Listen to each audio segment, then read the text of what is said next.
Hello प्यारे दोस्तों, तो आज के इस वीडियो में हम क्लास 7th का आपका साइंस का सिलेबस डिस्कस करेंगे और इसमें हम मिड टर्म का भी और आपके फाइनल टर्म का दोनों का सिलेबस डिस्कस करने वाले हैं।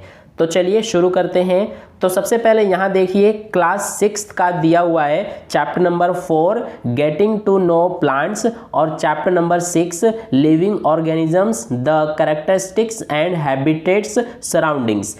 तो आप क्लास 6 का ये दोनों चैप्टर 4 और चैप्टर 6 को पढ़ सकते हैं ताकि इसमें से भी आपके एग्जाम में क्वेश्चंस पूछे जाएंगे तो उनके आंसर आप कर सको। हालांकि कम क्वेश्चन पूछे जाएंगे, ज़्यादातर आपके क्लास 7th वाली साइंस की बुक में से पूछे जाएंगे। तो आपका क्लास 7th की बुक में से चैप्टर नंबर 1 आ रहा है न्यूट्रिशन इन प्लांट्स। तो इस चैप्टर को आपको करना है अच्छे से।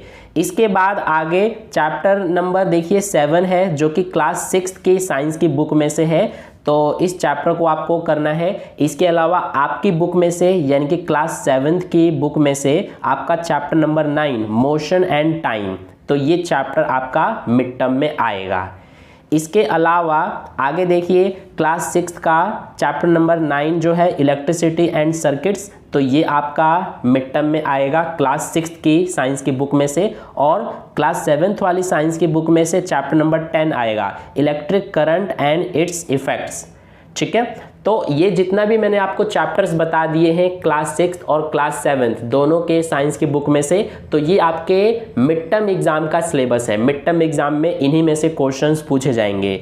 इसके अलावा यहाँ पर आप देख सकते हैं वर्कशीट्स भी दिए गए हैं, ये आप देख सकते हैं। इसके अलावा यहाँ पर भी आप देख सकते हैं ये वर्कशीट्स दिए गए हैं। तो इन सभी वर्कशीट्स को भी आप कर सकते हैं ताकि आपका कॉन्सेप्ट अच्छे से क्लियर हो जाए और आपकी चैप्टर की प्रैक्टिस अच्छे से हो जाए। ठीक है, यहाँ क्लास 6 का ये वर्कशीट दिया है, क्लास 7th का ये वर्कशीट्स दिया गया है। इसी तरह से बाकी वर्कशीट्स को भी आप देख सकते हैं।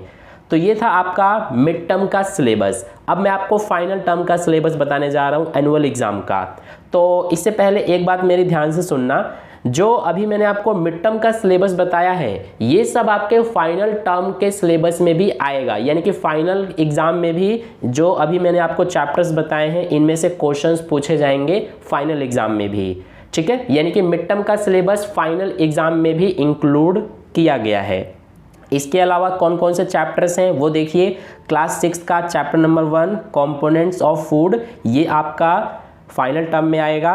इसके अलावा क्लास 7th का साइंस की बुक में से chapter number 2 nutrition in animals, तो ये भी आपका फाइनल टर्म में आएगा। इसके बाद क्लास 6 का चैप्टर 1 कंपोनेंट्स ऑफ फूड जो है, और क्लास 7th का chapter 4 acid basis and salts, तो ये आपका फाइनल टर्म में है।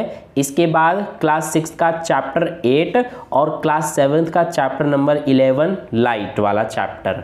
ठीक है, और नेक्स्ट क्लास 7th का साइंस की बुक में से chapter number 5 physical and chemical changes. तो ये जितना भी मैंने आपको चैप्टर्स बता दिए हैं, चाहे वो क्लास 6 का हो या फिर क्लास 7th का हो, ये सब आपके फाइनल टर्म के एग्जाम में आएंगे। फाइनल टर्म का ये सिलेबस है। तो आई होप आपको सिलेबस अच्छे से कट एंड क्लियर समझ में आ गया है। तो ये था आपका पूरा सिलेबस मिड टर्म का भी और आपके फाइनल एग्जाम का भी।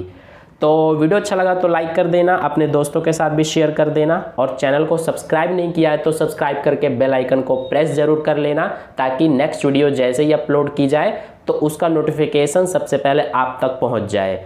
तो मिलते हैं फिर नेक्स्ट वीडियो में, तब तक के लिए बाय बाय।